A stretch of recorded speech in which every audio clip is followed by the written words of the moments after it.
د علي وزیر وینا. د پاکستان د کورنیو چارو وزیر له غونډې وتښتېد.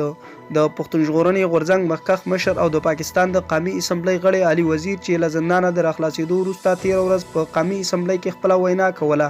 د پاکستان د کورنیو چارو وزیر یې وینا ته ټینګ نه شو او له غونډې وتښتېد.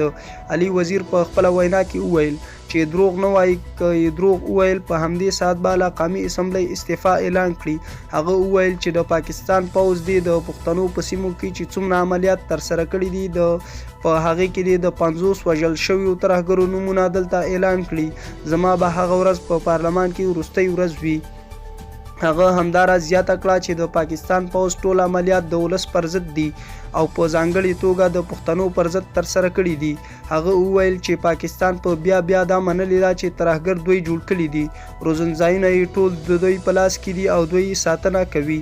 د علي وزیر د وینا پر مهال د پاکستان د کورنیو چارو وزیر اعجاز شاه له غونډې بهر لاړ او وایي نشو کولی چې د علي وزیر له حقیقت ډکو خبرو ته ځواب ورکړي او نه هم د هغه د خبرو د اورېدو توان لرلو.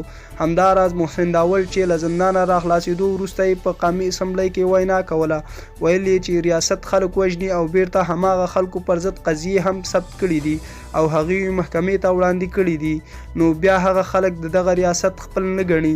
هغه په خپلو خبرو کې زیاته کړه چې موږ اوس دې ته اړتیا نه لرو چې پاکستان ته د خپلې وفادارۍ ثبوت ورکړو، بلکې پاکستان به اوس موږ ته د خپلې وفادارۍ ثبوت راکوي، یعنې د هر څه حساب به ورسره کوو.